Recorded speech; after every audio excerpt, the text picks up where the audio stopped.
मैं अपराधी जन्म का नक्शक बरे विकार, तुम दाता दुख भंजना, मेरी करो संवार।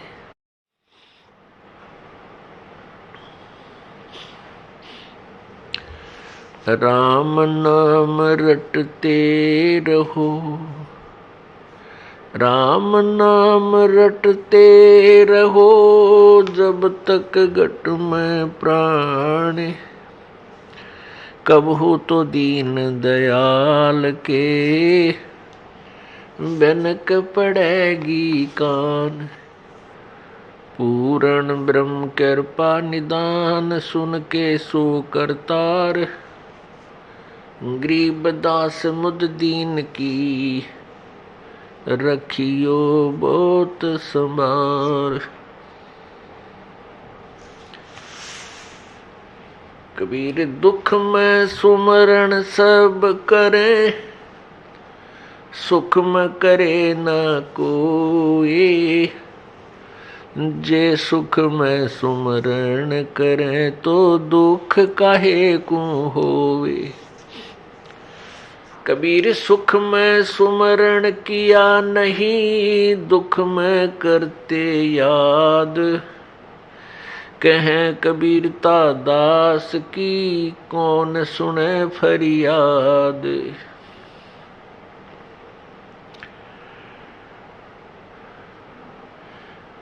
गरीब राम नाम निज सार है, राम नाम निज मूल, राम नाम सौदा करो, राम नाम ना भूल।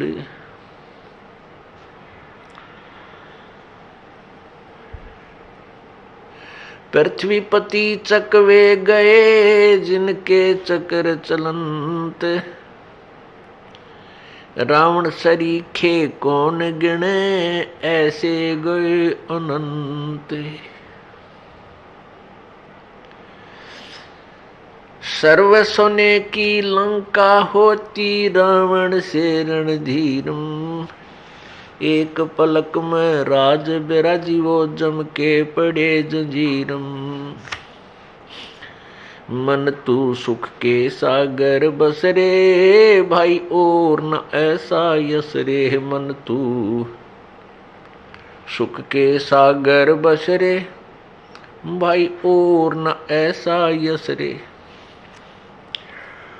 दुर्योधन से राजा होते, संग इकोतर भाई। दुर्योधन से राजा होते, संग इकोतर भाई।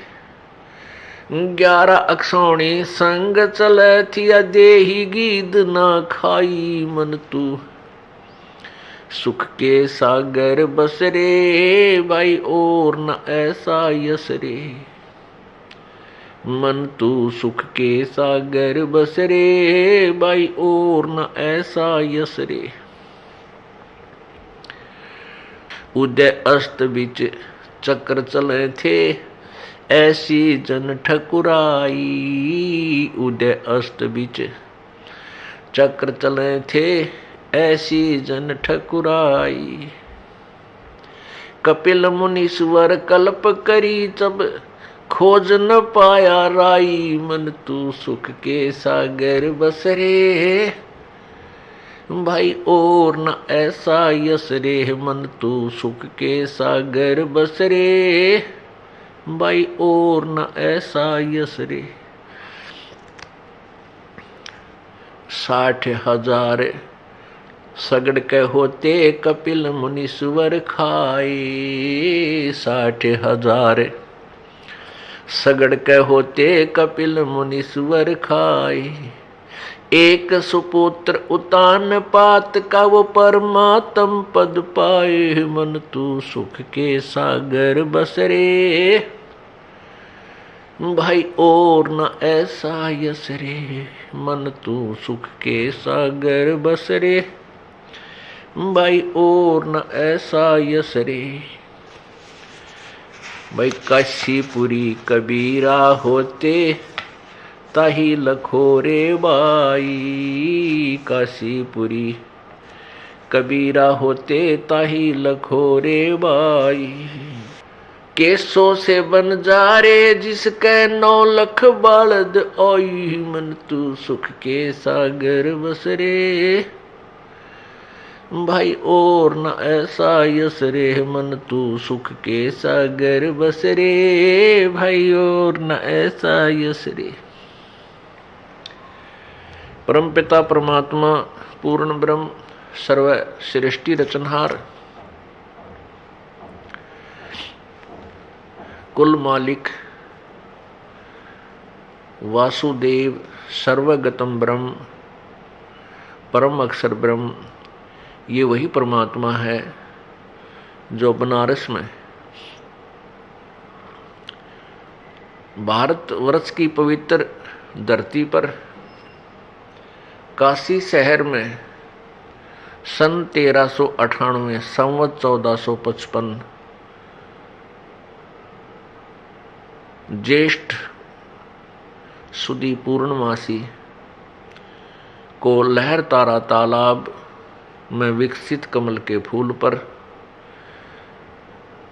एक नवजात शिशु रूप धारण करके विराजमान हुए, अपने सतलोक से चलकर आए और वो कबीर नाम से प्रसिद्ध हुए।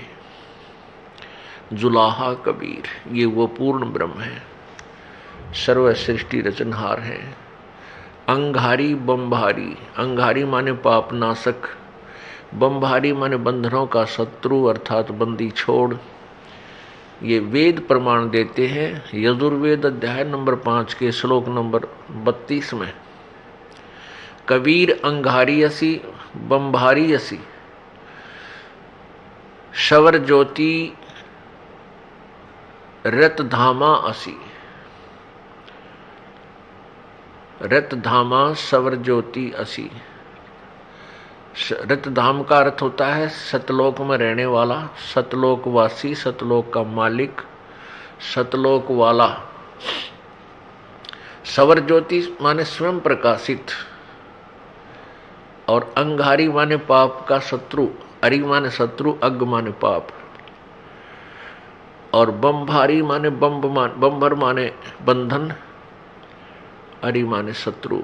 बंधनों का शत्रु, कर्म के बंधन, पाप काल के बंधन को नाश करने वाला, काटने वाला, काल के बंधनों से छुड़ाने वाला, वो बम्भारी कबीर असी, वो कबीर परमात्मा है।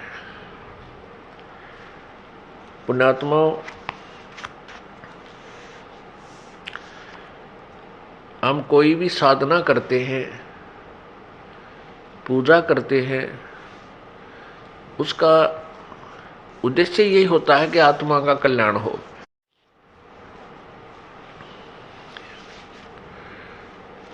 और फिर हमारे सांसारिक जीवन में, हमारे संसार के अंदर संसारिक कार्य, इस मनुष्य जीवन में जो हमारे ऊपर आने वाली आपदाएं हैं वो भी टले, क्योंकि यहाँ आपदाओं पर आपदाएं आएंगी तो हम भक्ति नहीं कर सकते, आत्म कल्याण नहीं करवा सकते। फिर हमने ये सिलेक्ट करना है, ये चुनना पड़ेगा कि वो कौन प्रभु है जो हमारे प्रारब्ध में, किस्मत में लिखे हुए संकटों को समाप्त कर सके, नाश कर सके, अक्षमा कर सके। अब कष्ट संकट किस लिए आते हैं, दुख किस लिए आता है और सुख किस कारण से होता है? सर्वविदित है कि सुख पुण्य से होता है और दुख पाप से होता है। तो पुण्यात्माओं, जो हमारे पूर्व जन्म के किए हुए कष्ट हैं, दुख, किए हुए पाप हैं, उनके कारण हम संकटों से घिर जाते हैं। और ये हमें मालूम है कि भगवान संकट मोचन है। उस संकट मोचन से हम फिर अपने संकटों के निवारण के लिए चेष्टा करते हैं। फिर हमें ये भी पता है कि परमात्मा का मार्ग, हमारे संकटों का मोचन जो है संतों द्वारा ही होता है, ईश्वरीय शक्ति से। इसलिए हम संतों की तलाश में फिर चलते हैं। और कुछ दंत कथाएं सुनी होती हैं, कोई मंदिर जाता है, कहते हैं उस मंदिर में जाने से संकट निवारण होता है।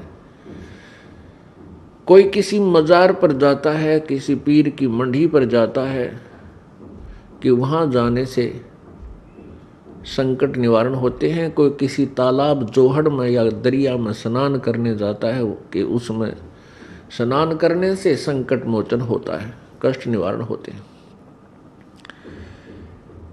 इन सभी श्रुतियों से, इन सब सुनी सुनाई बातों से हम अपने संकट के निवारण के लिए प्रयत्नशील रहते हैं।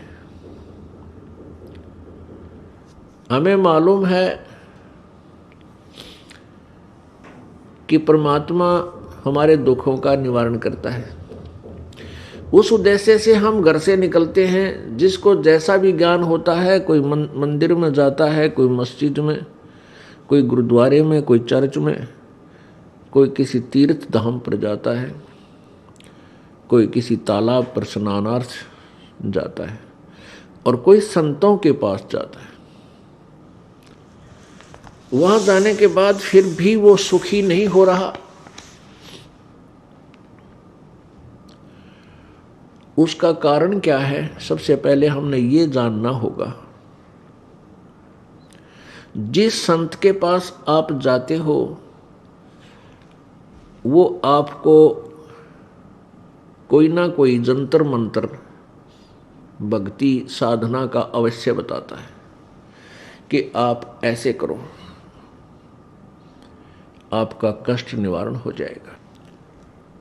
तो जो दुखी है, जैसे कोई रोगी वैद्य के पास जाता है, वैद्य उसको जो दवाई देता है, औषधि देता है, वो उसको खाता है और बताए अनुसार सारी परहेज रखता है, और फिर भी उसको आराम नहीं हो रहा तो डॉक्टर ठीक नहीं, वो दवाई सही नहीं लगी तेरी, वो डॉक्टर ठीक नहीं, वो वैद्य ठीक नहीं, उसको ज्ञान नहीं है, आपकी बीमारी से, रोग से परिचित नहीं है। तो क्या करते हैं? फिर दूसरे वैद्य के पास जाते हैं, फिर तीसरे के पास जाते हैं। जब तक रोग नहीं कटेगा तब तक आप चैन से बैठ नहीं सकते, और न ही बैठना चाहिए।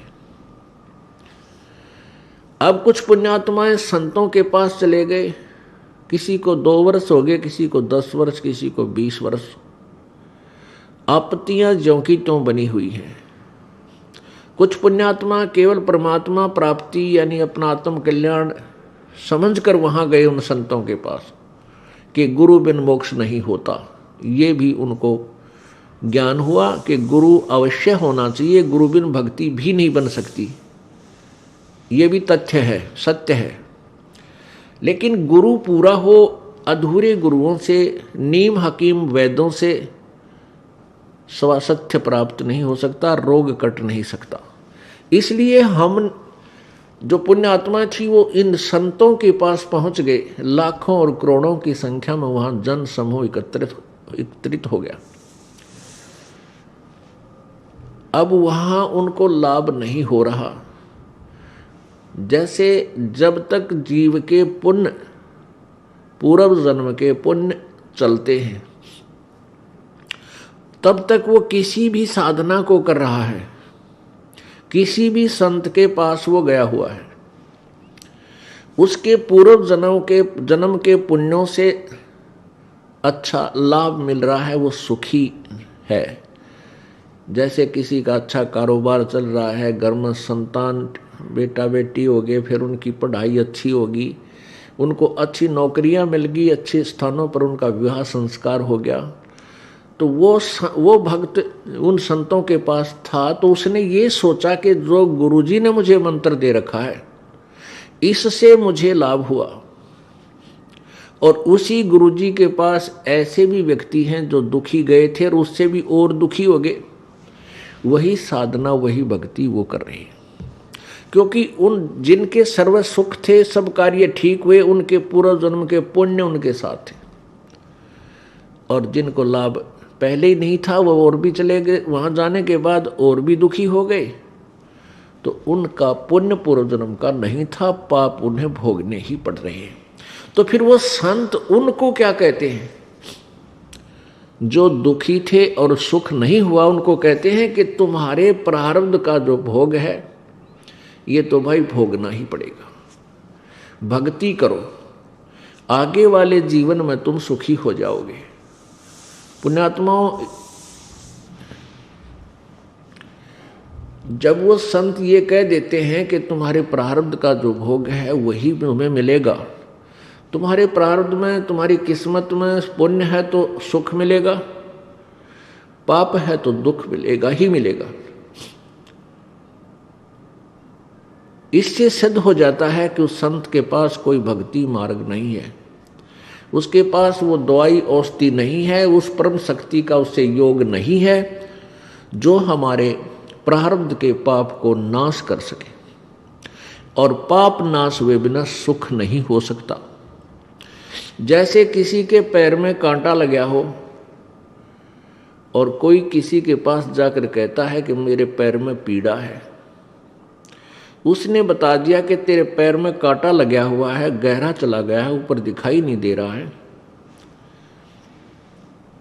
जिस कारण से तुझे पीड़ा है। अब वो व्यक्ति ये कहे कि तेरा कांटा तो निकल नहीं सकता, अब जूता पहन ले, आने वाले आगे तुझे कांटा नहीं लगेगा, फिर से कांटा नहीं लगेगा, जूते पहनो। पुण्यात्मा, जब तक कांटा नहीं निकलेगा तब तक जूता पहना नहीं जा सकता। उसका कांटा लगे पैर में, उसका प्रॉपर जो है समाधान क्या है कि पहले कांटा निकले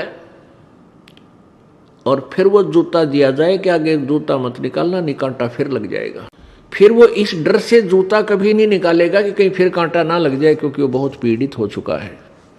ऐसी जो पुण्यात्माएं यहां दुखी होकर आती हैं इस सच्चे दरबार में, कबीर परमात्मा के दरबार में, ये परमेश्वर कबीर जी का हॉस्पिटल है। दास यहां उन्होंने एक वैद्य डॉक्टर बना रखे हैं, आत्मा का उपचार करने वाला।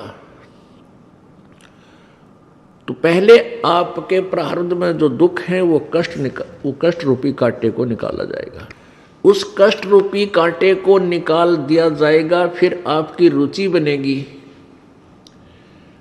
परमात्मा की साधना करने में, और फिर आपको ऐसा ज्ञान दिया जाएगा कि फिर पाप मत करना, नहीं तो ऐसा ही संकट तेरे ऊपर फिर आ जाएगा, फिर आप कभी पाप नहीं कर सकते, क्योंकि आप पाप के कष्ट से परिचित हो चुके हो।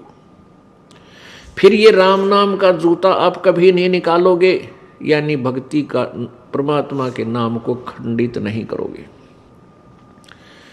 कुछ प्राणी सुखी हैं और वो भी यहाँ आते हैं, उनको केवल आत्म कल्याण का ही उद्देश्य रखते हुए वो यहाँ आते हैं, उनको आत्म कल्याण का ही उद्देश्य होता है, उनको भी उपदेश दिया जाता है। लेकिन वो बहुत ही अच्छी पुण्यात्मा होगी तो मार्ग पर ठीक लग जाती है, नहीं तो कुछ, क्योंकि वो पहले सुखी है, फिर परमात्मा के चरणों में आने से उसको और सुख मिलता है, पुण्य पाप नाश हो जाते हैं, तो वो संकटों से परिचित नहीं होता। कुछ दिनों के बाद सत्संग में आना कुछ कम हो जाएगा और फिर कुछ ऐसे व्यक्तियों से उसका मेल मिलाप हो जाएगा, वो फिर भक्ति छोड़ देता है, वो चला जाता है। परमात्मा कहते हैं इतना सुख भी ना दे भगवान। कबीर भगवान जी अपनी अमृत वाणी में, अपनी मुख से उच्चारित उस अमर वाणी में अपने ही ऊपर वाणी बोलकर हमें समझा रहे हैं। क्या कहते हैं कि कबीर सुख के माथे सिला पड़ो, जो नाम हृदय से जाए, और बलिहारी उस दुख के जो पल पल नाम रटावे। परमेश्वर कहते हैं हे भगवान, इसे सुख का आग लगे जो आपसे दूर करे, और ऐसा कष्ट हमारे ऊपर रखना प्रभु तेरी याद बनी रहे। बलिहारी हूं उस दुख के जो भगवान याद दिवावे। तो पुण्य आत्माओं, जो अच्छी आत्माएं थी, जो पिछले संस्कार से जिनके पास पुण्य थे, वो भी परमात्मा की तलाश में उन संतों के पास चले गए जो नकली साधना बताते हैं। और उनका सिद्धांत यही है कि किए हुए कर्म का भोग तो जीव को भोगना ही पड़ता है, भाग्य में परिवर्तन नहीं हो सकता।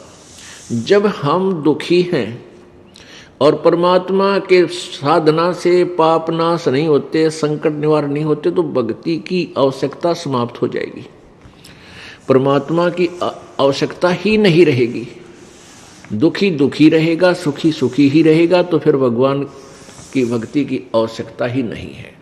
इस कारण से उन नकली संतों और मनमुखी अपने सुनी सुनाई दंत कथाओं के आधार पर इन मंदिर मस्जिद गुरुद्वारों और चर्चों मंदिरों मड़ियों में मज़ारों पर तीर्थों पर स्नानार्थ या भक्तियार्थ जाने से लाभ कोई हुआ नहीं, भक्त जन नास्तिक हो गए। अब इतने नास्तिक हो गए कि भगवान की तरफ उनकी रुचि भी नहीं बनती, और संकट निवारण के लिए उन्होंने कौन सा प्रोसीजर अपना लिया। धनी बनने के लिए तो चोरी ठगी मिलावट रिश्वत शुरू कर दी, और संकट बुलाने के लिए गुट्टी सुट्टी शुरू कर दी, शराब पीनी या सुल्फा पीना या नशे की गोलियां खानी शुरू कर दी। तो उन अपराधी संतों के द्वारा समाज में कितना विष घोल दिया गया। जो परमात्मा से परिचित नहीं और संत पद पर विराजमान है, वो अपराधी प्राणी है, क्योंकि वो मनुष्य जीवन को बर्बाद करवा रहे हैं। मनुष्य जीवन की कोई कीमत नहीं, कोई भी कीमत नहीं, इतना अनमोल है। और जो ऐसे अनमोल धन को व्यर्थ करता है, वो कितना पापी होगा, कितना दोषी होगा, ये तो परमात्मा आगे अकाउंट लेगा, उसका लेखा लेगा। वहां पता चलेगा उस नकली गुरु को। गुरु का अर्थ होता है मार्गदर्शक। और किसी व्यक्ति ने अपने घर जाना है और किसी से वो मार्ग पूछ रहा है, और उस नालायक ने उसको उसके अपने घर के विपरीत दिशा बता दी, उसके घर के विपरीत मार्ग बता दिया। उसने विश्वास किया, यात्री ने, उस नालायक की बातों पर, और दूसरी दिशा पकड़ कर उधर को चल दिया। तो कितना पाप लगा उसको, सारा दिन व्यर्थ हुआ, उल्टी दिशा में सफर किया। ऐसे ही ये जो मार्गदर्शक संत हैं, जो वेदों और गीता जी तथा सदग्रंथों से परिचित नहीं और संत बन बैठे, ये पिछले जन्म के पुण्यकर्मी प्राणी थे। ये जो संत पद पर हैं, गुरु पद पर हैं, ये कौन थे? ये भक्ति की चाह में घर से निकले, आत्म कल्याण के लिए घर से निकले। आगे इनको नकली संत मिल गए, वो नकली गुरु मिल गए। उन नकली गुरुओं में, क्योंकि वो अच्छी आत्माएं थी, उन गुरुओं के साथ उनका एक नेक नाता भी बन गया, और उनकी पिछले पुण्य कर्मों के कारण उनका स्वभाव भी अच्छा, उनकी लगन भी अच्छी देख करके किसी को तो उत्तराधिकारी बना दिया, किसी को प्रचारक बना दिया उस अज्ञान का। वो भोली आत्मा फिर आगे दुनिया को गुमराह करने लग गए, अपना कल्याण तब भूल गए, औरों का कल्याण में लग गए, जबकि स्वयं ज्ञान नहीं। और पूरी पृथ्वी पर अब यही व्यवस्था बनी हुई है, किसी भी संत के पास यथार्थ ज्ञान नहीं, और सभी गुरु बने हुए हैं। गुरु का अर्थ होता है मार्गदर्शक, यथार्थ ज्ञान देने वाले। तो पुण्यात्माओं, वो महादोषी हैं, और आप जी का जीवन बर्बाद हो रहा है।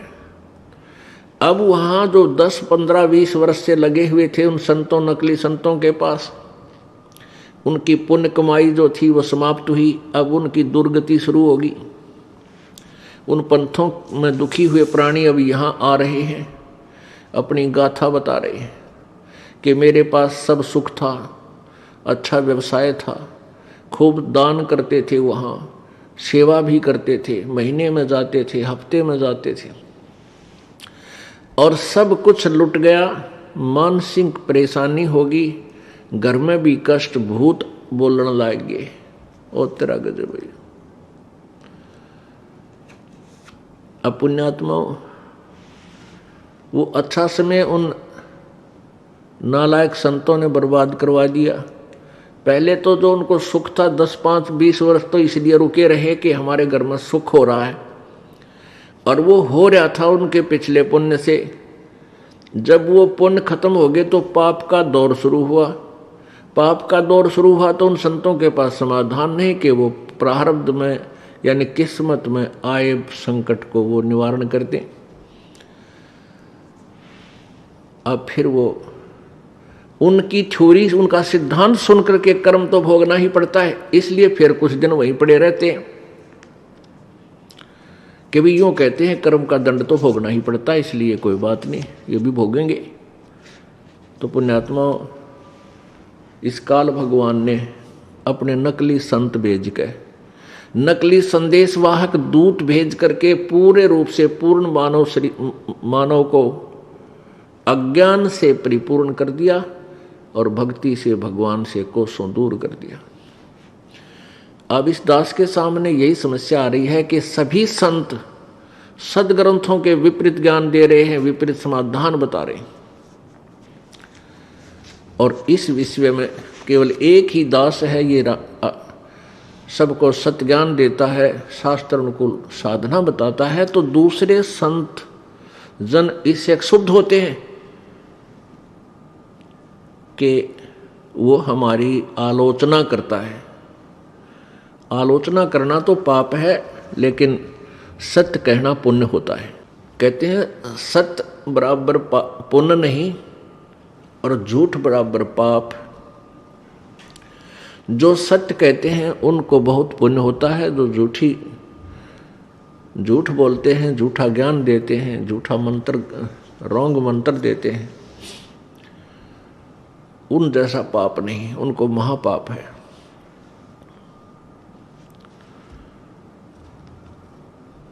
बहुत ही पिछले पुण्य कर्मों से मानव शरीर प्राप्त होता है। मानुष जन्म पाएकर जो नहीं रटे हरि नाम, और जैसे कुआ जल बिना फिर बनवाया क्या काम।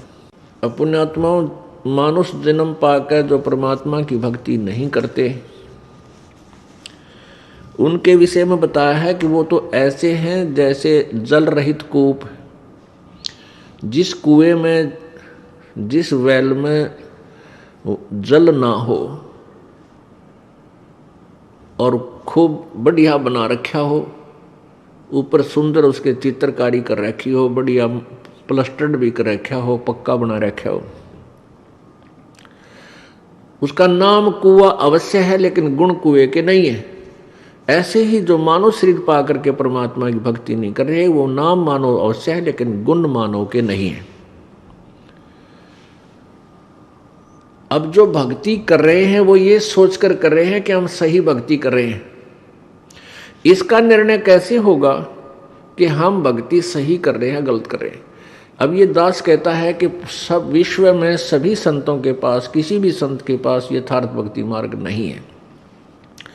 तो ये कह देने से बात नहीं समाप्त होती, ये आपको प्रमाण देने पड़ेंगे कि वो संत ये साधना बताता है, वो संत ये साधना बताते हैं, वो संत ये साधना बताते हैं, उस पंथ में ऐसा मार्गदर्शन है, और हमारे सदग्रंथों में ये मार्ग लिखा है।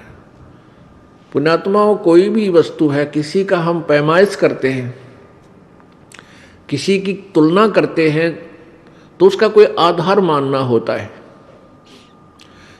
हमने अपने भक्ति मार्ग के इस प्रोसीजर को, इस मेथड को आधार माना है सदग्रंथों को। सदग्रंथों में कौन कौन से हैं? पवित्र चारों वेद और पवित्र 5वां वेद जो है वो सूक्ष्म वेद, जिसके विषय में गीता जी अध्याय नंबर 4 के श्लोक नंबर 32 में 32 में कहा है। उसमें क्या कहा है कि जैसे गीता जी अध्याय नंबर 4 के श्लोक नंबर 25 से लेकर 31 तक केवल इतना ज्ञान दिया गया है कि कोई ऐसे साधना करता है, कोई तीव्र अहिंसा व्रत रखता है, जैसे मुंह पर पट्टी बांध ली, नंगे पैरों चलना, और कुछ देवताओं की पूजा करते हैं, कोई केवल योग आसन करते हैं, कोई प्राणायाम करते हैं, कोई श्वास उश्वास की क्रियाओं पर ही विश्वास रखते हैं, कोई शब्द आदि से अपनी इंद्रियां हटा लेते हैं इन विकारों से, यानी संयमी बनने से ही अपने आप को मान लेते हैं हम सत साधना कर रहे हैं। यानी ये जो भी साधना जैसी करता है, अपनी साधना को, अपनी क्रियाओं को वो पाप नाशक जानते हैं। यानी उनको ये समझ रहे हैं कि हम जो साधना करेंगे पाप नाशक है, इसलिए तो वो कर रहे हैं ना, तो छोड़ दे उनको। तो चौथे अध्याय के 32वें श्लोक में कहा है कि इसी प्रकार के बहुत विस्तार से और भी भक्ति के साधन उस परमात्मा के सच्चिदानंद घन ब्रह्मणे मुखे यानी सच्चिदानंद घन ब्रह्म के मुखारविंद से उच्चारित उस मुख्य ज्ञान में, अर्थात सूक्ष्म वेद में, 5वें वेद में विस्तार से कहे गए। और उनको कर्म जान, यानी वो करने से ही बनेंगे, कहने से नहीं। यानी क्रिया उनकी जो काम करते करते अपना सिंपल वेत है, साधारण ढंग से, जैसे आप गृहस्थी हैं या कोई जैसा भी है, अपना मतलब हठ योग से नहीं, जैसे जंगल में जाकर बैठ गए, समाधि ला ली, तप करने लग गए, कहते उससे नहीं। वो तो अपना साधारण क्रियाएं करते हुए और सहज मार्ग है वो। तो यह गीता जी के अनुवादकर्ताओं ने यहाँ ब्रह्मणे का अर्थ वेद कर दिया और मुख्य का अर्थ वाणी कर दिया, ये गलत किया। गीता जी अध्याय नंबर 17 के श्लोक नंबर 23 में ब्रह्मणे का अर्थ लिखा है सच्चिदानंद घन परमात्मा, सच्चिदानंद घन ब्रह्म। तो यहाँ भी हम ब्रह्मणे का अर्थ सच्चिदानंद घन ब्रह्म कहें और मुख्य माने उनकी वाणी में, सच्चिदानंद घन की वाणी में बहुत विस्तार से कहे गए हैं। तो इससे सिद्ध है कि गीता ज्ञानदाता किसी अन्य भगवान के बारे में कह रहा है, अपने से अलग, और उनके द्वारा उसके मुखारविंद से उच्चारित ज्ञान में सब प्रकार के वो साधनाएं, और उन कौन सी साधनाएं ठीक हैं कौन सी गलत हैं, ये सब निर्णायक ज्ञान उसमें उस 5वें वेद में दिया है, सच्चिदानंद घन की वाणी में। तो पुण्यात्माओं, हमने आधार माना है पवित्र चारों वेदों को और पवित्र ये सच्चिदानंद घन की वाणी को, यानी कबीर वाणी को, और पवित्र श्रीमद् भगवत गीता को, पवित्र 18 पुराणों को, इनको आधार मान करके हमने भक्ति ज्ञान और भक्ति विधि आपको बताई, जिसको हम सत्य कहते हैं कि ये सच्ची साधना है। और यही साधना हमारे गुरुदेव ने हमें इस दास को पहले ही दे रखी थी, जब तक हमने वेदों और गीता को देखा भी नहीं था।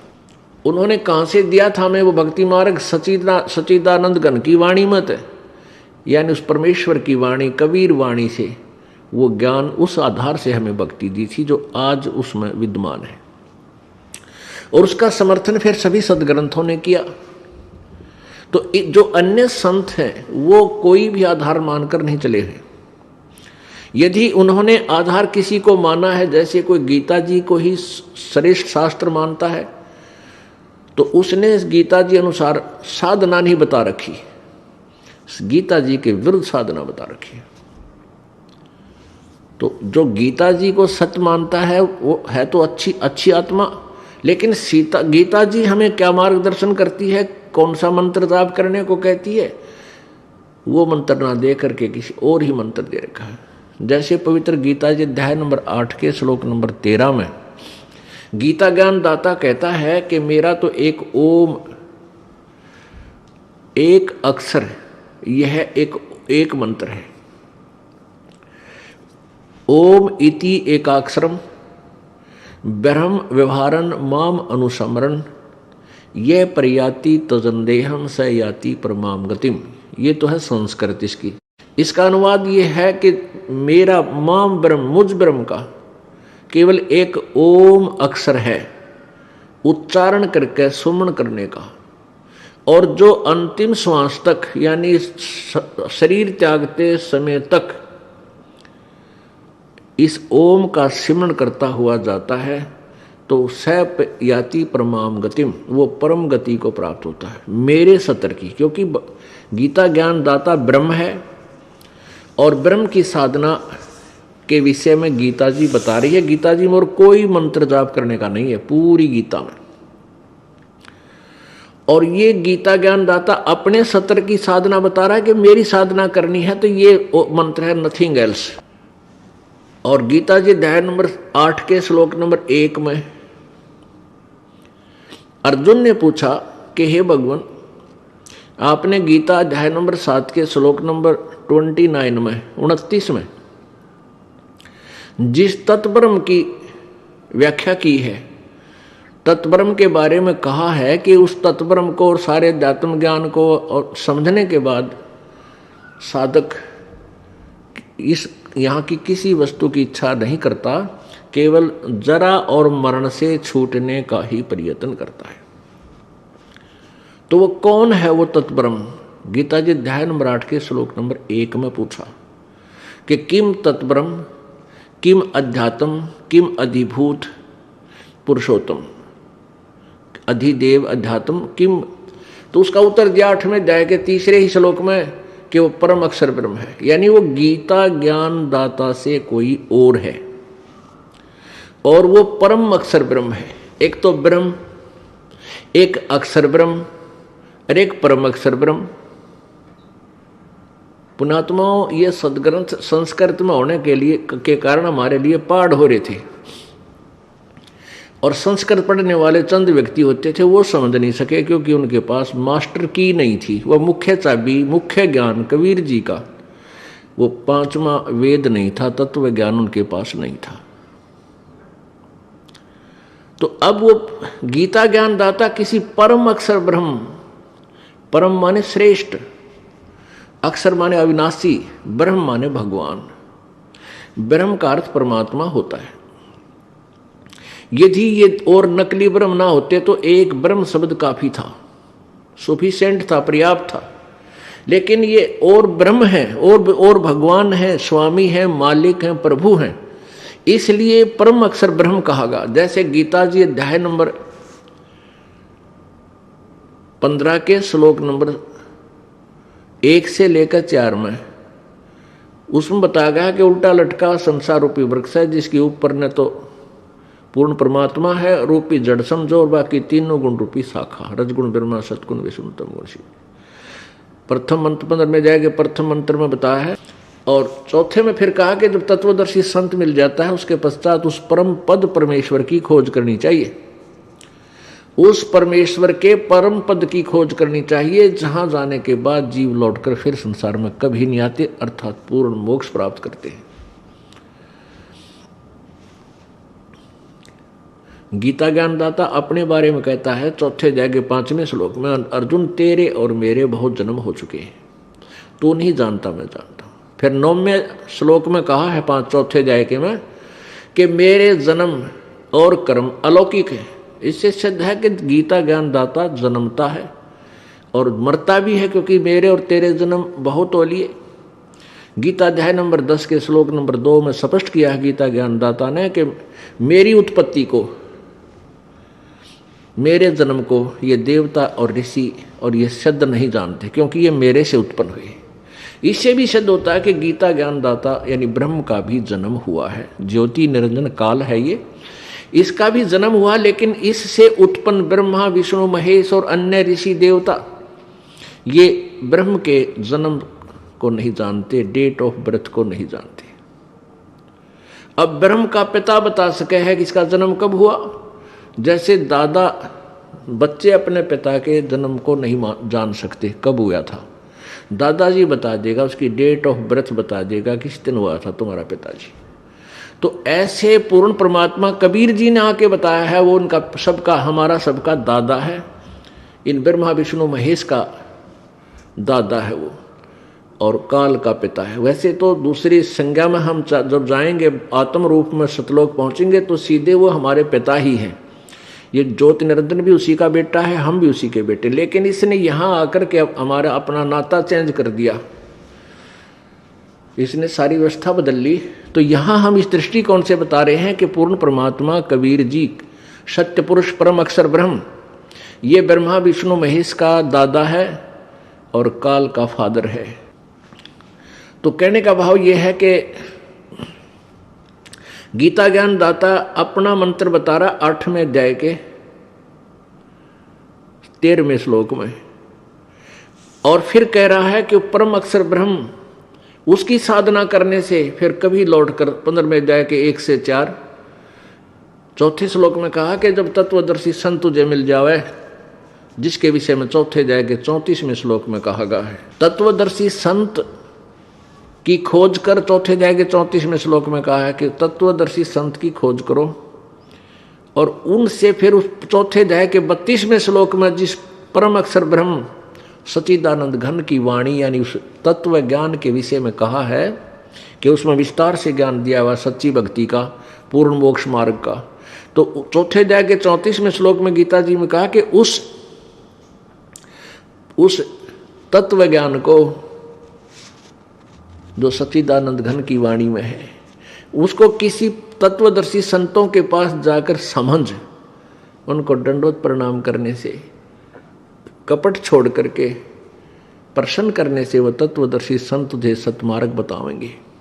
तो यहाँ 15वें अध्याय के चौथे श्लोक में कहा है कि जब तुझे इस संसार रूपी वृक्ष का पूर्ण ज्ञान हो जा, और वो पूर्ण ज्ञान कौन कराएगा? तत्वदर्शी संत कराएगा। तत्वदर्शी संत की पहचान क्या है? 15वें अध्याय के प्रथम ही श्लोक में गीता जी में कहा है कि जो उल्टे लटके हुए संसार रूपी वृक्ष के सभी पार्ट्स ऑफ द ट्री, यानी सभी वृक्ष के सभी विभाग बतावे, वो तत्वदर्शी संत है। स वेदवित। अब 15वें अध्याय के चौथे श्लोक में फिर निर्णय दिया है कि जब तत्वदर्शी संत मिल जा तो अज्ञान रूपी गुत्थी को इस तत्व ज्ञान रूपी शस्त्र से काट के उसके पश्चात उस परमेश्वर के, पूर्ण परमात्मा के, परम अक्षर ब्रह्म के उस परम पद की खोज करनी चाहिए। यानी वो साधना उसी बताए अनुसार करनी चाहिए तत्वदर्शी संत के आधार से। फिर जहां जाने के बाद कभी जन्म मृत्यु साधक की नहीं होती। तो वो परमात्मा जिसने सारी ब्रह्मांडों की रचना की है, वो गीता ज्ञान दाता से कोई और के बारे में बताया जा रहा है। और गीता ज्ञान दाता कहता है मैं भी उसी की शरण हूं, मैं उसकी शरण हूं। इस प्रकार उसी की साधना करनी चाहिए। गीता जी अध्याय नंबर 18 के श्लोक नंबर 62 में कहा कि अर्जुन तू सर्वभाव से उस परमेश्वर की शरण में जा जिसकी कृपा से तू परम शांति और सनातन परम धाम यानी सदा रहने वाले उस लोक को प्राप्त करेगा। शाश्वतम स्थानम। इससे भी सिद्ध हो गया कि गीता ज्ञान दाता से कोई और परमात्मा है, उसकी साधना से ही पूर्ण मोक्ष प्राप्त होता है, जन्म मृत्यु सदा के लिए समाप्त हो सकती है। और गीता में लिखी हुई विधि से भी जन्म मृत्यु यानी पूर्ण मोक्ष प्राप्त नहीं होता। लेकिन अन्य जो साधनाएं उस गीता से भी नीचे की अलग से कोई मंत्र दिए जाते हैं वो यूजलेस है, वो तो कति यूजलेस है। और गीता ज्ञान दाता के अनुसार साधना करने से ब्रह्म ओम की साधना, ओम नाम का जाप करने से ब्रह्म लोक प्राप्त होता है। ब्रह्म लोक में गए प्राणी काफी वर्षों तक, बहुत वर्षों तक स्वर्ग में रह जाते हैं अपना पुण्य के आधार पर, भक्ति की कमाई के आधार से। और वो पुण्य समाप्त होने पर फिर दोबारा ब्रह्मलोक में गए हुए भी प्राणी फिर जन्म मृत्यु में आते हैं। गीता प्रमाण है गीता जी अध्याय नंबर 8 के श्लोक नंबर 16 में। उसमें कहा कि ब्रह्मलोक पर्यंत सभी लोक पुनरावृत्ति में है। सभी लोग, यानी जो ब्रह्मलोक की साधना करके ब्रह्मलोक में चले गए ओम नाम के जाप से, तो वो भी पुनर्आएंगे, जन्म मृत्यु होगी। और ये लोक नाशवान है, इनका भी पुनर्वर्ती होगी, इनका भी, ये भी डिस्ट्रॉय होंगे और फिर दोबारा कंस्ट्रक्शन होती रहेगी। फिर बताया है कि 18वें अध्याय के 62वें श्लोक में कहा है कि उस सर्वभाव से उस परमेश्वर की शरण में जा, जिसकी कृपा से तू परम शांति और सनातन परम धाम को प्राप्त होगा। उस स्थान पर चला जाएगा जो कभी नाश में नहीं आता, जिसकी पुनरावृत्ति कभी नहीं होती। अब गीता परम अक्षर ब्रह्म की डिफाइन कर रहे हैं। परम अक्षर ब्रह्म क्यों कहा? गीता जी अध्याय नंबर 8 के श्लोक नंबर 3 में ब्रह्म गीता बोल रहा है श्री कृष्ण में प्रवेश करके, ये काल है, ज्योति निरंजन है। गीता जी अध्याय नंबर 11 के श्लोक नंबर 32 में ये स्वयं कहता है, मैं काल हूं अर्जुन, सबको खाने के लिए, नष्ट करने के लिए अप्रवृत्त हुआ हूं।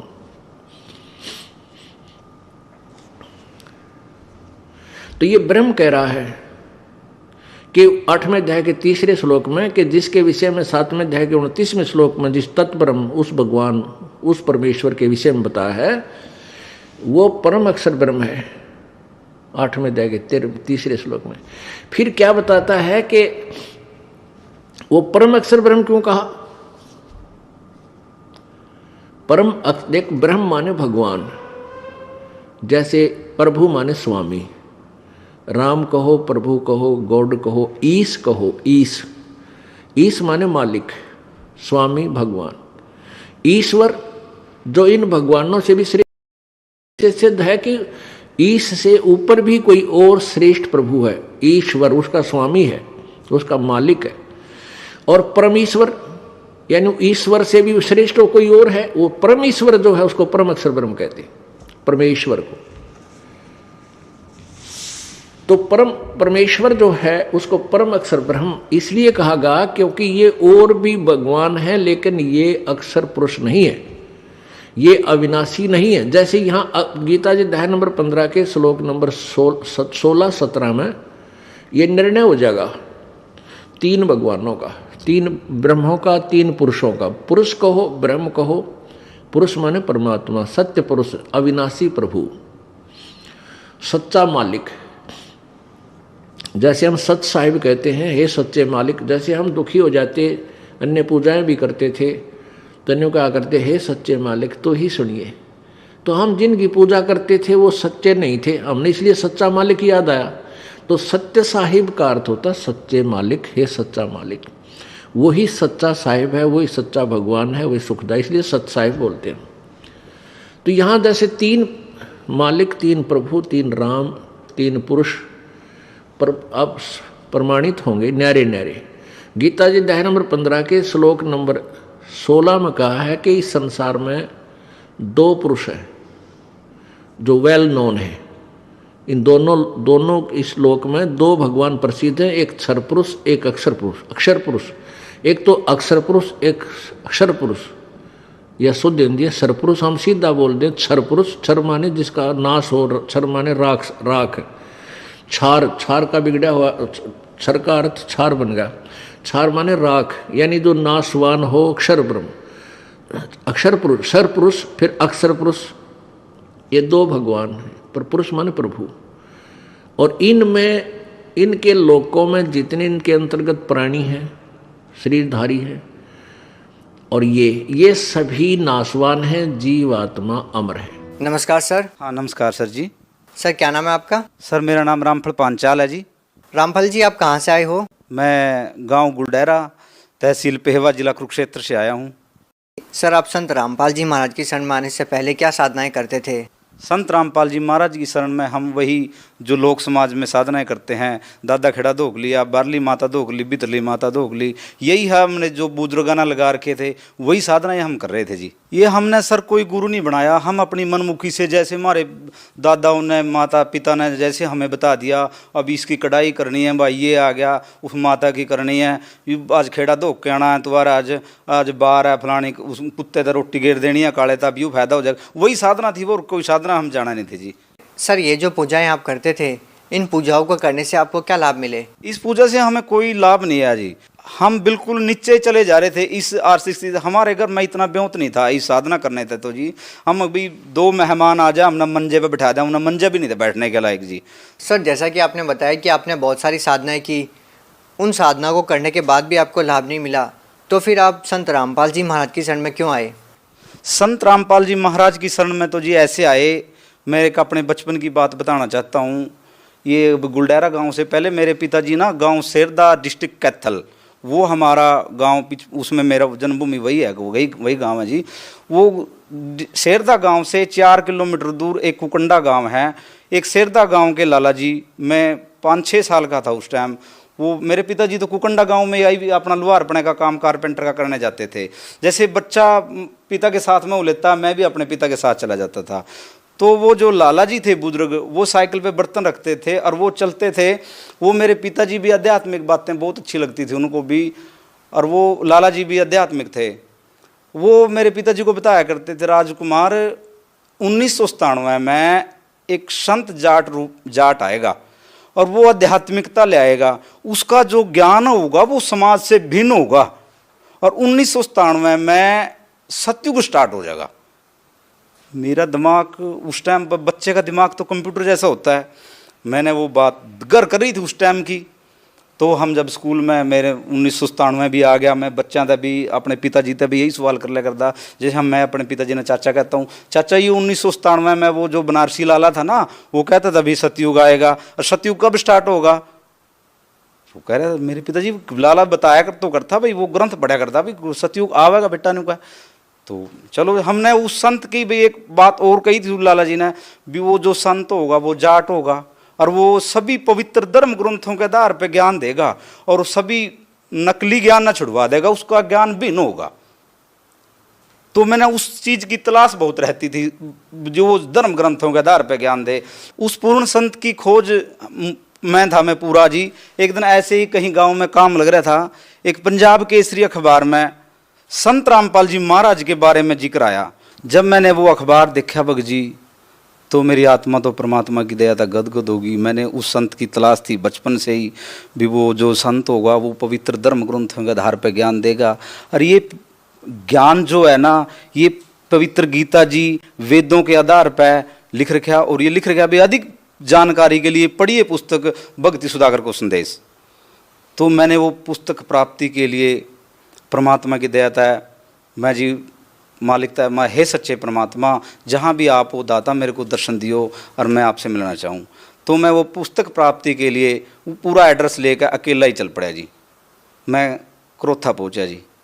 क्रोथा जाके शाम का टाइम था, मेरे को नहीं पता था उस टाइम भी कोई बरवाड़ा में भी आश्रम है। तो वहाँ बाहर भगत बैठे थे, उनसे भगतों से कहाँ से आया, मैं ऐसे ऐसे, मैं तो पेवा से आया जी। अच्छा कैसे है पता लगा? मैंने तो अखबार में जी परमात्मा के ज्ञान से बचपन से तलाश थी जी, इस ज्ञान की, तो ये ज्ञान का पता लगा जी। तो उन्होंने कहा ठीक है भाई बैठ जाओ। तो उस टाइम गुरुजी बरवाड़ा में सत्संग करने के लिए गए हुए थे, उस दिन का कुछ सत्संग, गुरुजी सत्संग करने जा रहे थे। तो वहाँ मेरे को बाहर ही फ़ोन पे नामदान गुरुजी ने प्रथम मंत्र दे दिया। गुरुजी ने मेरे से पूछा बेटा कहाँ से आया है, मैंने गुरुजी से खूब बातें करी, गुरुजी ने मेरे से करी। गुरुजी ने मेरे को प्रथम मंत्र दिया, फिर मैं अंदर आश्रम में गया, रात में रहा वहाँ। तो सुबह मैं पुस्तक लेकर फिर मैं अपने घर आया, फिर परमात्मा की दया में ऐसे मुझे संत रामपाल जी महाराज के बारे में पता लगा जी। सर, जैसा कि आपने बताया कि पहले आप हिंदू धर्म में प्रचलित पूजाएं करते आ रहे थे, सर हम आपसे ये पूछना चाहते हैं कि जो पहले भक्ति आप करते थे, उस भक्ति में और संत रामपाल जी महाराज द्वारा दी गई भक्ति में आप क्या भिन्नता पाते हैं? उस ज्ञान में मुझे ऐसे भिन्नता थी, वो तो निराई थोथा ज्ञान था जी। संत रामपाल जी महाराज का तो एक प्रमाणित आधारित ज्ञान है, जो अपने वेदों को, गीता जी को, सभी धर्म ग्रंथों को, पुराणों को खोल खोल के दिखा दिया, और उन्होंने तो ये कर दिया देखो ये है ज्ञान ओरिजिनल। और जो हम कर रहे थे वो तो हम, हमारे बुजुर्ग भी हमें कहूँ व्यर्थ ही चला गया उनका भी जीवन। तो हमने तो इस ज्ञान की तलाश थी जो बचपन से मैंने सुना था भी, वो पवित्र धर्म ग्रंथों के आधार पर ज्ञान देगा। ज्ञान तो वो है जो प्रमाणित हो, जो हम किसी का एफिडेविट बना के पेश कर सकते हैं, देखो ये ज्ञान ओरिजिनल। तो ये ज्ञान संत रामपाल जी महाराज जी देते हैं, और किसी के पास ज्ञान नहीं है जी।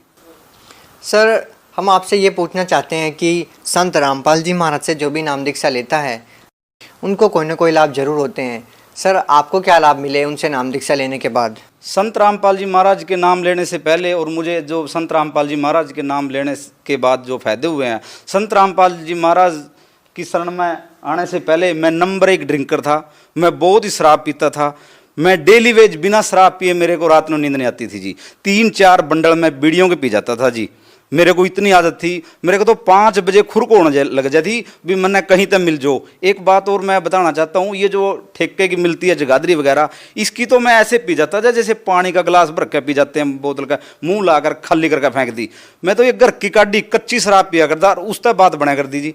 ये परमात्मा इतना नकम्मा था कि मैं बहुत ही ज़्यादा जी, मैं सारे मांस भी बक्सन कर लिया करता था जी। मैंने कोई ऐप छोड़े नहीं उस टाइम पर जी। मैंने ज्ञान ही कौन था किसी बात का। तो ज्ञान तो संत रामपाल जी महाराज की शरण में आने से पता लगा भी ये इन चीज़ें खाने से ये नुकसान होगा, शराब पीने से ये नुकसान होगा। तो उस टाइम तो अंधे हो रहे थे, ज्ञान ही नहीं था इस चीज़ के बारे में जी। हैं, परमात्मा की दया था, मेरे ये सभी सुधार हो गए। और एक जो मैं काम करता था लक्कड़ का, वो कोई खास वो बात नहीं थी उसमें, तो गुजारा मेरा भी नहीं होता था। मैं लोगों की जो उधार ले लेता था वो उधार भी पूरी नहीं होती थी। बस मेरे के मैंने कहा 2000 रुपये किसी से उधार लिए, वो भी 1 साल नहीं उतरने। घर का गुजारा तो बहुत दूर की। मेरी इतनी स्थिति डाउन थी कि मेरे घर जो कि कोई प्राहुणा, कोई रिश्तेदार आ जाए ना, कोई मेहमान, मंजा बैठने के लिए नहीं था। बहुत ही खस्ता हालत थी मेरी तो जी, बहुत ज़्यादा बुरा हाल। तो जब से मैंने संत रामपाल जी महाराज का शरणा लिया, सतगुरु ने मेरे ऊपर बड़ी मेहर करी। आज मैंने गांव छोड़कर शहर में अपना व्यवसाय बना लिया है। शहर में मेरी अपनी दुकान है।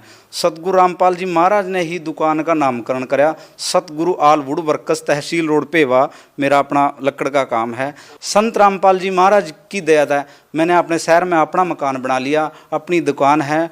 और एक मकान अभी पीछे से एक प्लाट और संत रामपाल जी महाराज की दया था, खाली प्लाट लेकर उसमें भी मकान बनाया। और जी संत रामपाल जी महाराज की दया है, बहुत लाभ हुए हैं जी। जब मैं संत रामपाल जी महाराज की शरण में नहीं था, मेरे को कोई जितने भी शहर के दुकानदार हैं, ये होलसेलर लक्कड़ वाले बैठे हैं, मेरे को कोई 10 रुपये की उधार नहीं देवे था। मैंने जब ये दुकान करी, संत रामपाल जी महाराज से नाम लिया, तो मैंने गुरुदेव से प्रार्थना, संत रामपाल जी महाराज से प्रार्थना लगाई, गुरुदेव मैंने दुकान तो शहर में कर लिया है, लेकिन मेरे पास पैसा नहीं है सर, गुरुजी मैं पैसे बिना काम कैसे चलेगा। तो गुरुजी ने हंस कर मेरे सिर पर दर्द दिया। गुरुजी कहने लगे, बेटा जहाँ मर्जी का सामान ले लिए, तेना कोई मना नहीं करता। तो आज परमात्मा की इतनी मेहर है, मैं यदि किसी ने फ़ोन भी कर दूँ ना दुकानदार ने भी मेरे पास 50,000 गया, 1 लाख की 2 लाख का लक्कड़ भेज दो, वो भेज देंगे जी। वही नहीं पूछने के भी रामफल बस मंगाई है, भेजो भाई फटते सी। तो इतनी परमात्मा की मेहर है। तो एक संत रामपाल जी महाराज का एक लाभ हो रहा, मैं आपको गिनाना चाहता हूँ जी। और जी संत रामपाल जी महाराज की शरण में आने से पहले जो मेरा बड़ा बच्चा हुआ, तो वो करनाल में ले गए थे हम। मेरा इतनी स्थिति कमज़ोर थी उस टाइम, मैंने नाम नहीं ले रखा था। वहाँ मेरे सौरे वहाँ ले गए उन्हें करनाल जी। वहाँ करनाल सरकारी हॉस्पिटल में चेक कराई उनको, मेरे वाली घर वाली को। तो नर्स ने कहा अभी इस बच्चा होने के 2 घंटे बाद इसको एक इंजेक्शन लगेगा जो कि 2000 रुपये का लगेगा। तो मेरे पास तो 2 रुपये भी को नहीं थे, मैं 2000 का इंजेक्शन कहाँ तक लगवांदा जी। मैंने वो इंजेक्शन मेरे पर नहीं लगा जी। तो ऐसे ही फिर 4 साल मान ले बाद बच्चा गर्भ ठहरा तो ख़राब हो जाता, गर्भ ठहरा ख़राब हो जाता जी, गर्भ नहीं रुका था। तो आज परमात्मा की दया है, मेरे पे एक 5 साल का बच्चा है। तो मालिक ने आज 2 बच्चे ठीक ठाक हैं, मालिक की दया है। तो वो जो पिछली साल फिर छोटा बच्चा 5 साल का हो गया, पिछली साल इसको खून में इन्फेक्शन बहुत ज़्यादा हो गया था और मेरे को टेंशन हो गई थी। एक अपने यहाँ कुरुक्षेत्र में बच्चों का बहुत मशहूर हॉस्पिटल है, राधा कृष्ण हॉस्पिटल में अपने बच्चे को लेके आया 2017 9वें महीने में। तो इसका खून में जो इन्फेक्शन था ये 57% हो गया था। मैं आपको दिखाना चाहता हूँ, ये 57% CRP 57% 29। और ये डेट है इसकी ऊपर, ये 17/9/2016। पिछली साल 2017 में 9वें महीने में ज़्यादा बीमार हो गया। मैं यहाँ पे मैं शिंगला हॉस्पिटल से दवाई दिलवाता था अपने बच्चे ना, वो कई बार दिलवाई, 4-5 दिन दिलवांदा रहा, उन तो आराम ही नहीं होया। तो कोई व्यक्ति कहने लगा वहाँ कुरुक्षेत्र चले जाओ, राधा कृष्ण हॉस्पिटल है, बच्चों का स्पेशलिस्ट हॉस्पिटल है। तो मैं यहाँ लेके आ गया। तो इन्होंने यहाँ आंदे इन्होंने सारे वो करवाए, मेरे से टेस्ट करवाए, बच्चे के सारे टेस्ट करवाए। बच्चे के सारे टेस्ट करवाने के बाद इनकी जो रिपोर्ट आई वो खून में इन्फेक्शन इनका था 57% कुछ था ऊपर। तो ऐसे ही एक गलेडुआ में एक बच्चा पूरा हो गया था, उसका 53% था। तो मेरी बुद्धि खराब होगी, सोचने शक्ति खराब होगी, हे परमात्मा आप ही ने बच्चा दिया दाता, उसका 53 था, हमारा लड़का तो जो ज़्यादा हो रहा, मालिक आप ही दया करियो। तो यहाँ था जब मैं सारे ले गया रिपोर्ट वगैरह, जानते ही मैंने घर अपने गुरुदेव से प्रार्थना लगाई, फ़ोन पे प्रार्थना लगाई। तो गुरु भगत कहने लगे भी कल ना प्रार्थना का उत्तर आवेगा 12 बजे के बाद। तो अगले दिन 12 बजे के बाद मैंने प्रार्थना का उत्तर लेना था, मैंने तो 12 बजे का इंतजार था, मैंने 12 बजे गए, मैंने फ़ोन लगाया, महाभग जी ऐसे ऐसे बात है, मेरे यूँ प्रार्थना नंबर है जी। उन्होंने प्रार्थना ऐसे स्टिक से जवाब दिया, भगत जी क्या बात है, जनो गुरु जी बोल रहे हो। कहने लगे भी बच्चा आपका ना बिल्कुल ठीक होगा, और गुरु जी ने बोल लिया है या तो जोत या पाठ संकल्प कर ले।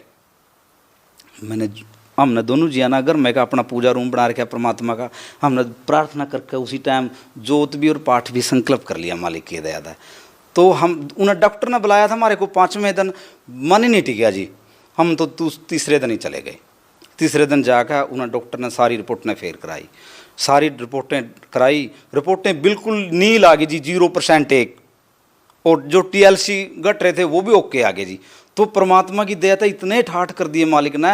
मैं डॉक्टर के पास बच्चे ने ले गया, तो डॉक्टर ना चेहरे का नहीं देखा बच्चे का, कमाल हो गया, यूँ कहे ये जो इतना है ना खून में इन्फेक्शन, एकदम इतना डाउन आने में 2.5 से 3 साल का समय लगता है।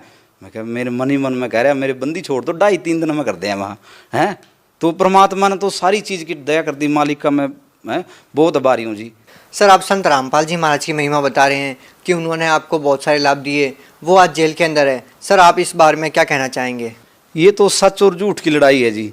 संत रामपाल जी महाराज जो हैं जो सच्चा ज्ञान देते हैं, और ये विश्व में जितने भी नकली गुरु हैं जी, इनका झूठ का पाखंड है, इन्हीं की मंत्री मिनिस्टर मानना है, सारा इन्हीं का बोलबाला है।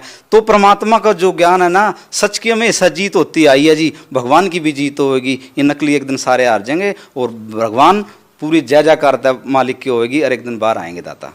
सर बहुत सारे ऐसे लोग हैं जो संत रामपाल जी महाराज से अभी भी नाम दीक्षा लेना चाहते हैं, तो सर वो उनसे नाम दीक्षा कैसे प्राप्त कर सकते हैं?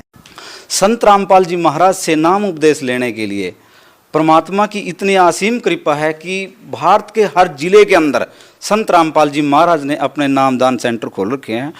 और साधना टीवी पर सत्संग चलता है 7:40 से 8:40, ईश्वर चैनल पर 8:30 से 9:30, वृंदा टीवी पर